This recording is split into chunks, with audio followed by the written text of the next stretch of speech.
Good morning, I am Abel Santos, and today I will discuss taxonomy and psychomotor domain. Now, let me present the outline of my report.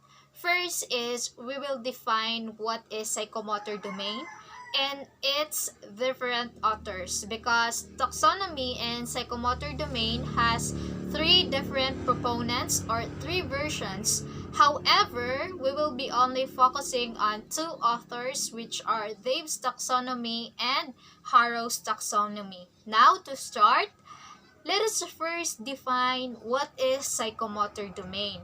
According to Simpson 1972, as cited by Esmain in 2011, psychomotor domain is characterized by the progressive level of behaviors from observation to mastery of physical skill. On the other hand, Kim, Morrison, and Roos 2007 define psychomotor domain as skills that requires the use and coordination of skeletal muscles as in the physical activities of performing, manipulating, and constructing. In other words, psychomotor domain attempts to explain how we come to know something through observation and perception, varied levels of movement, physical mimicry, or embodied learning.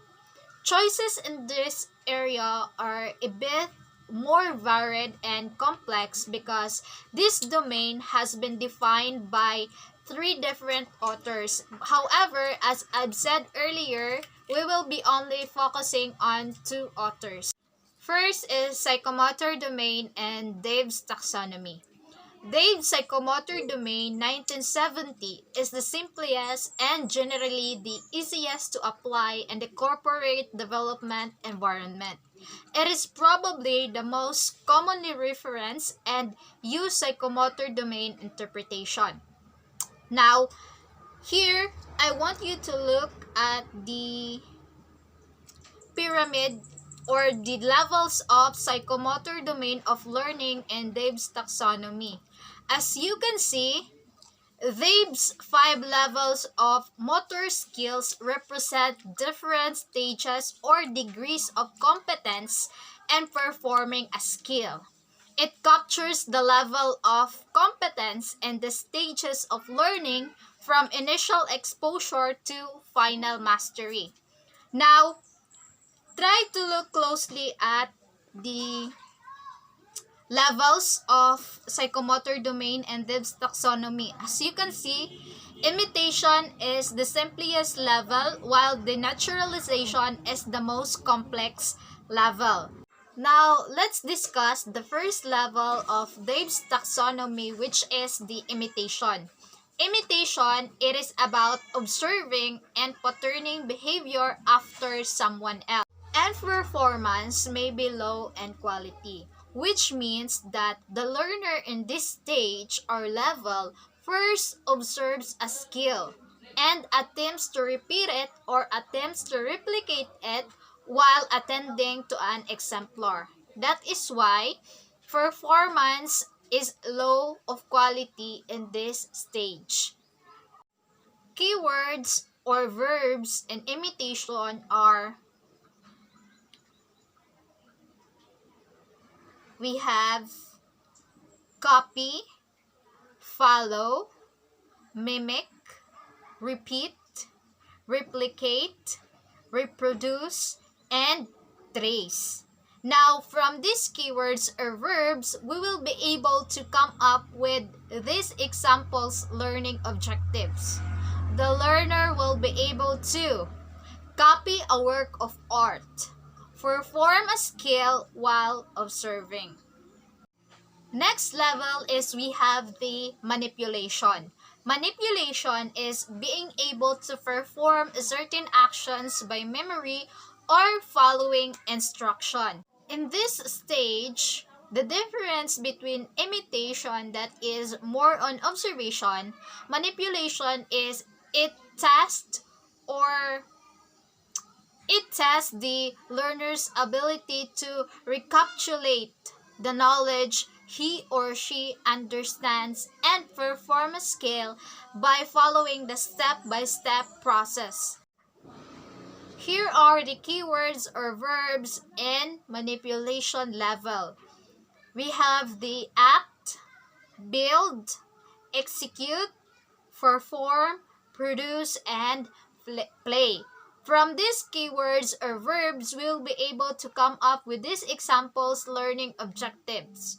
The learner will be able to perform a skill on one's own after taking lessons or reading about it, and follow instructions to build a model.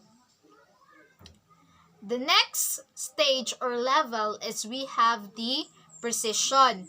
Precision is refining, becoming more exact, performing a skill with a high degree of precision, which means that learner in this level is the learner will be able to independently performs the skill or produces the product with accuracy, proportion, and exactness at an expert level. At this level, the performance becomes more exact and refined.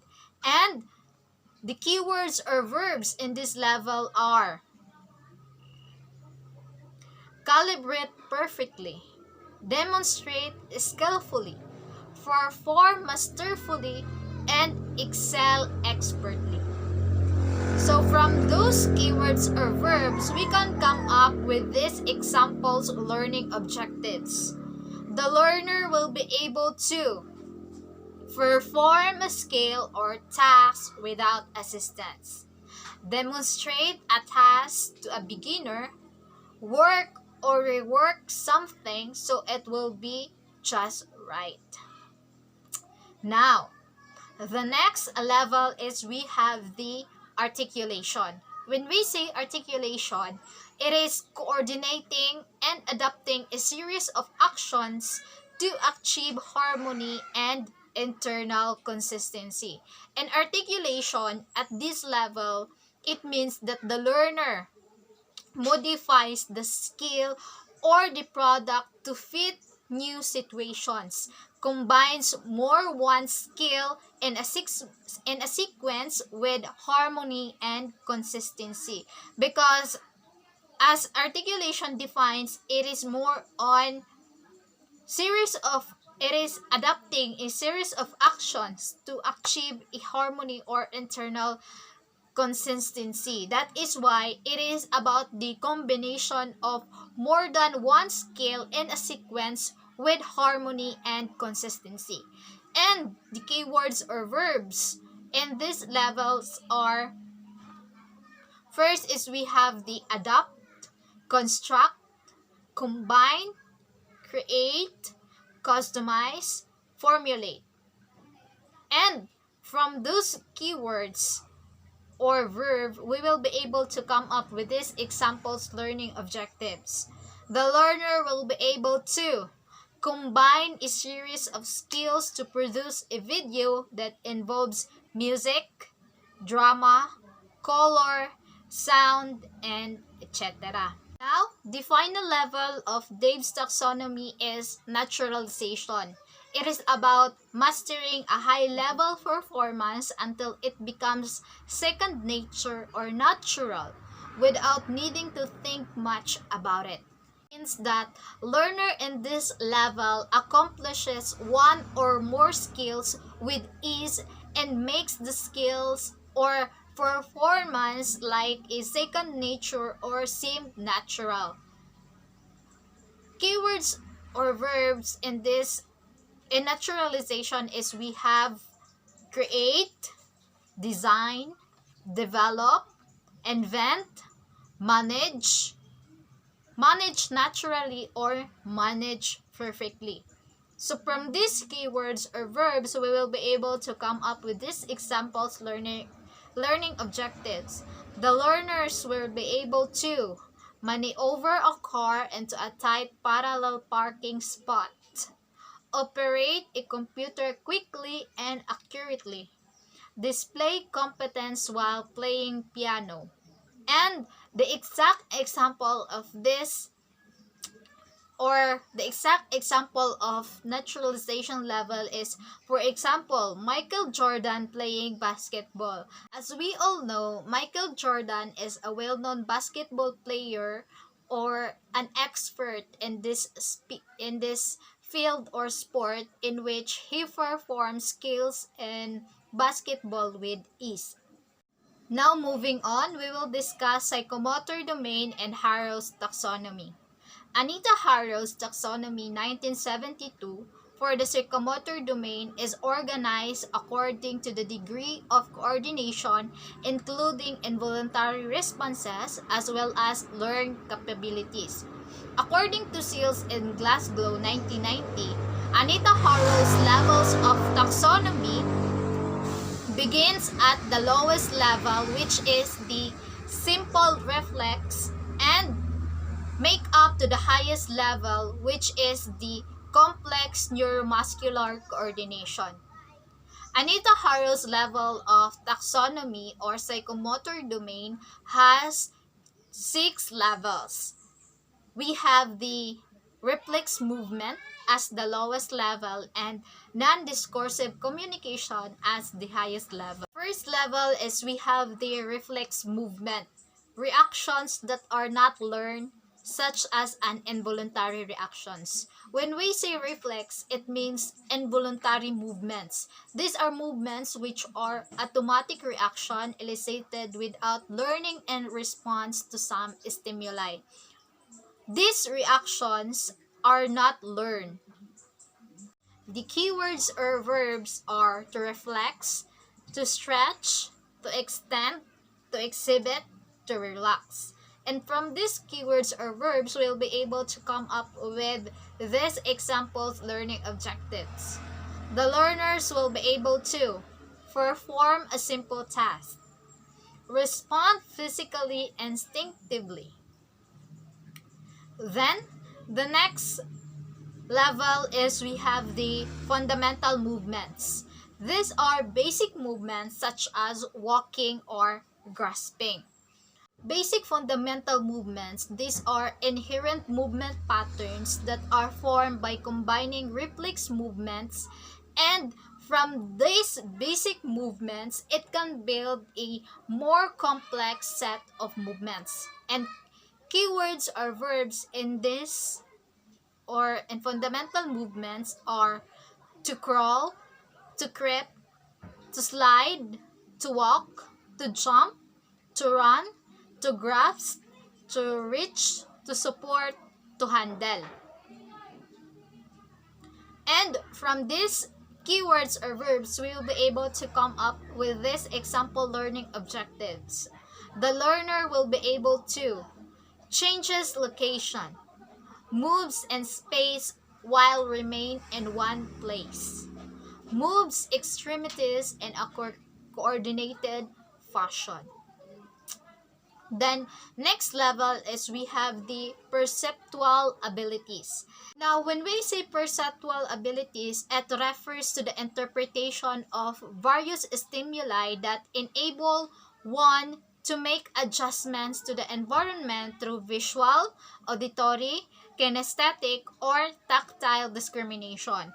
And keywords or verbs in perceptual abilities are to catch, to write, to balance, to bend, and to draw.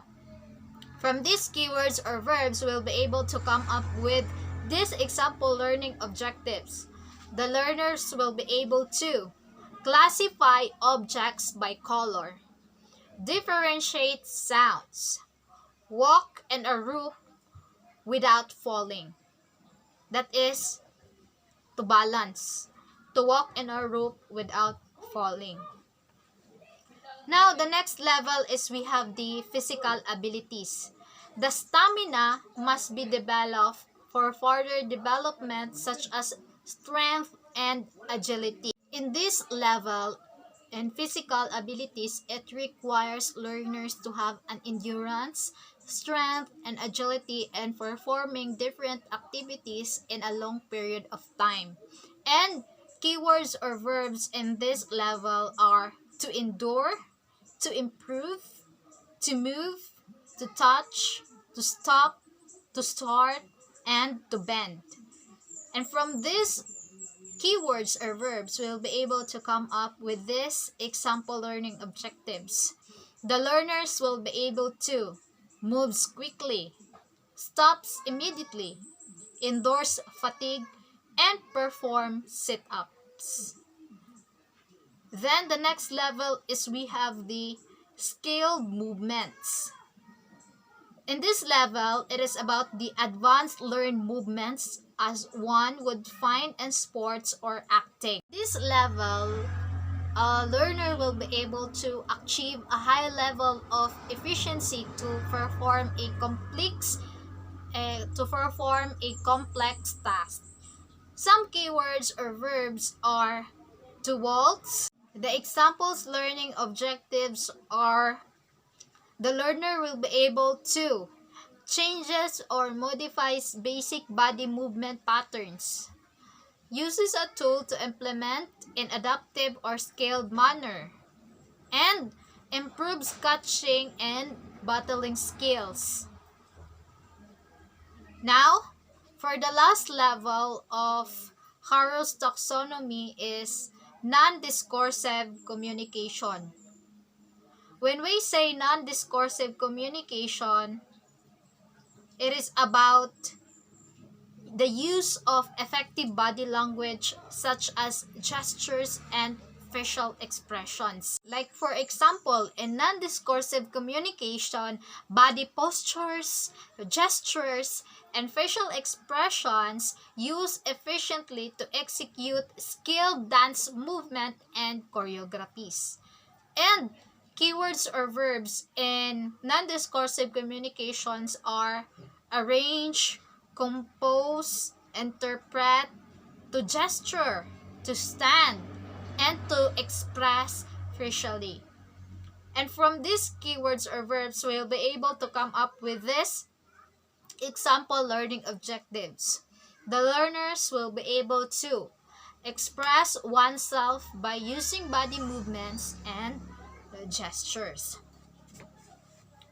Now, let's have a summary of our discussion about taxonomy and psychomotor domain.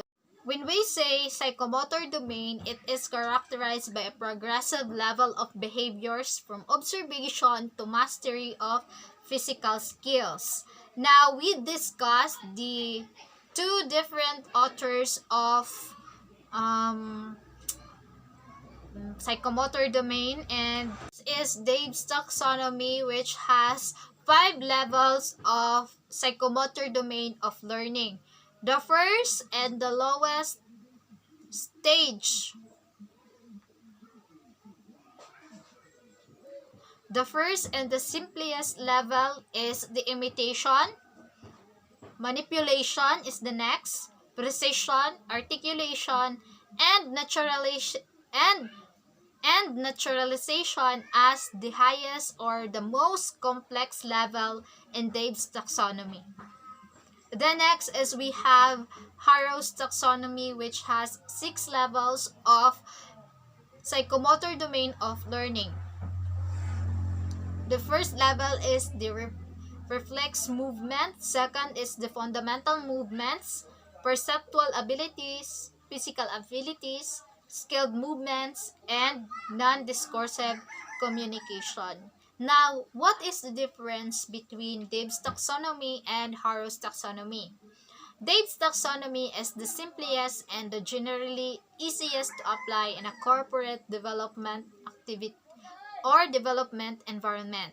While Harrow's taxonomy, it is more organized according to the degree of coordination, including involuntary responses as well as learning capabilities. And Dave's taxonomy is the most commonly referenced and used psychomotor domain in interpretation, while Harrow's taxonomy focuses on the development of physical abilities, agility, and body control to achieve a high level of expertise. Now, question. Why do teachers need to know about and use of taxonomies of learning? First and foremost, when we say taxonomy, it is a professional tool that help educators craft learning instructions meaningful to learners. In addition, they can also be used as a professional self-assessment tools, allowing educators to effectively see patterns in their own teaching and instructional choices.